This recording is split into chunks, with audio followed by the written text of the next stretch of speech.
નમસ્કાર મિત્રો, સ્વાગત છે તમારું મારી યુટ્યુબ ચેનલ ગુજરાત જોબ ગાઈડમાં।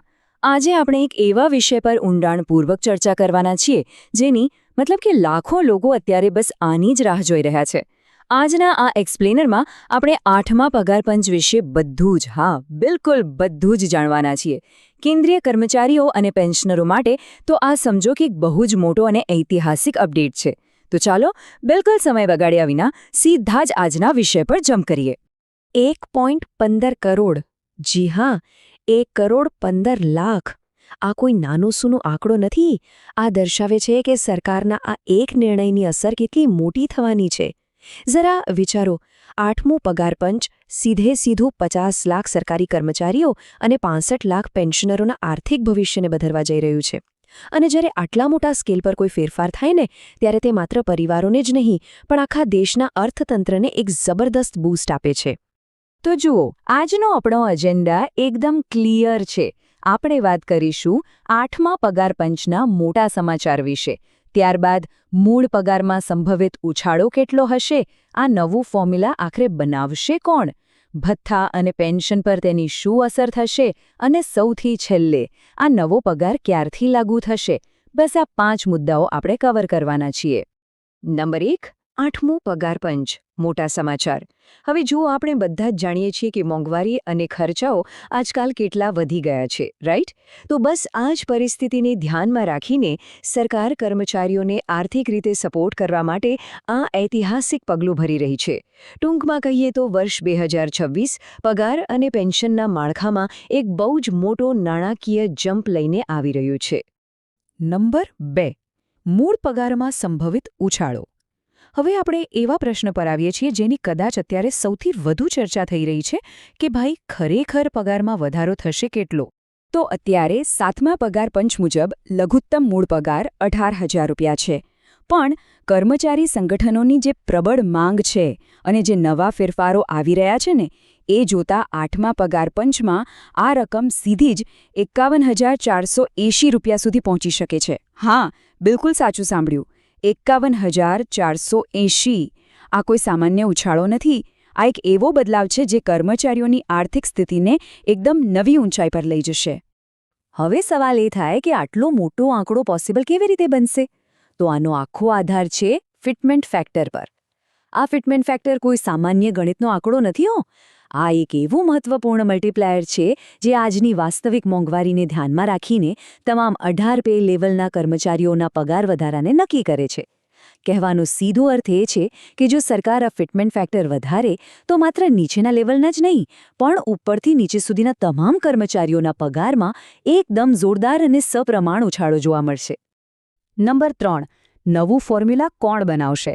હવે સ્વાભાવિક છે કે આટલો મોટો નિર્ણય રાતોરાત તો કોઈ લઈ ના શકે। તો ચાલો જોઈએ કે આ બધું નક્કી કરનારી નિષ્ણાત ટીમમાં કોણ કોણ છે। સરકારે આ કામ માટે એક અત્યંત અનુભવી ટીમ મેદાનમાં ઉતારી છે।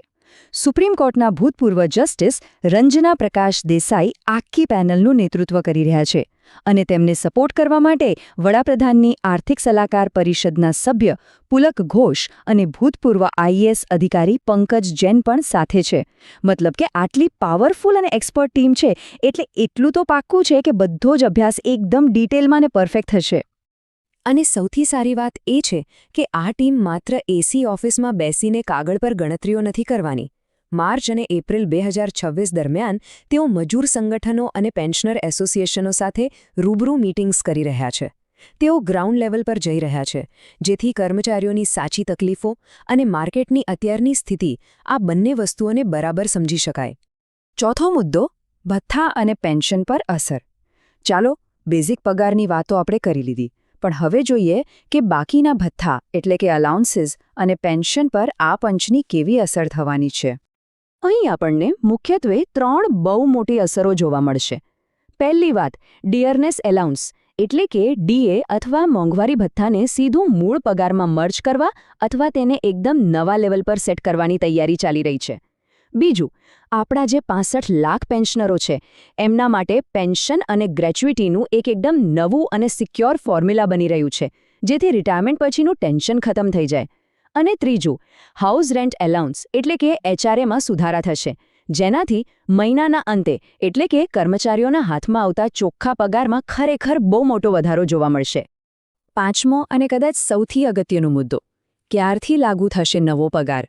આખી પ્રક્રિયા તો આપણે સમજી લીધી, પણ પ્રેક્ટિકલ સવાલ તો એ જ છે ને કે ભાઈ આ પૈસા ખરેખર બેંક એકાઉન્ટમાં ક્યારથી જમા થવાના શરૂ થશે? તો જુઓ, આની આખી ટાઈમલાઈન કંઈક આ રીતની છે.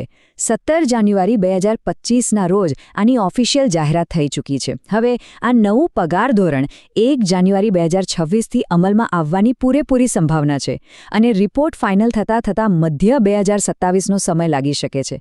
પણ અહીં સૌથી મજાની વાત એ છે કે જ્યારે પણ આ લાગુ પડશે ને ત્યારે પાછલી તારીખથી એટલે કે જાન્યુઆરી 2026થી બધું જ એરિયર્સ મળશે. એનો મતલબ એ થયો કે જે કંઈ પણ વધારો છે એ એક સાથે એક બહુ જ મોટી રકમ તરીકે ખાતામાં જમા થઈ શકે છે. છે ને કમાલની વાત? તો ખરેખર આ એક આર્થિક સ્વતંત્રતાની નવી દિશા છે. 8મું પગાર પંચ સરકારી કર્મચારીઓ અને પેન્શનરોના આર્થિક ભવિષ્ય માટે એક બહુ જ મોટો અને પોઝિટિવ ટર્નિંગ પોઈન્ટ સાબિત થઈ શકે છે.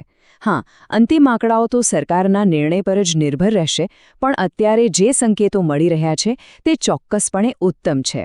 મિત્રો, દરરોજની સરકારી અપડેટ સૌથી પહેલાં મેળવવા મારું ટેલિગ્રામ ગ્રુપ જોઈન કરો. લિંક ડિસ્ક્રિપ્શનમાં છે, હમણાં જ જોઈન કરી લો. તો મિત્રો, આ હતી સંપૂર્ણ માહિતી. જો તમને આ માહિતી ઉપયોગી લાગી હોય તો વિડિયો લાઇક કરો, વોટ્સએપ મિત્રો સાથે શેર કરો, બેલ આઇકનને સબસ્ક્રાઇબ કરવાનું ભૂલશો નહીં. મળીએ ફરી એક નવી સરકારી ભરતી સાથે. જય હિન્દ, ઇન્ડિયા, જય ગુજરાત.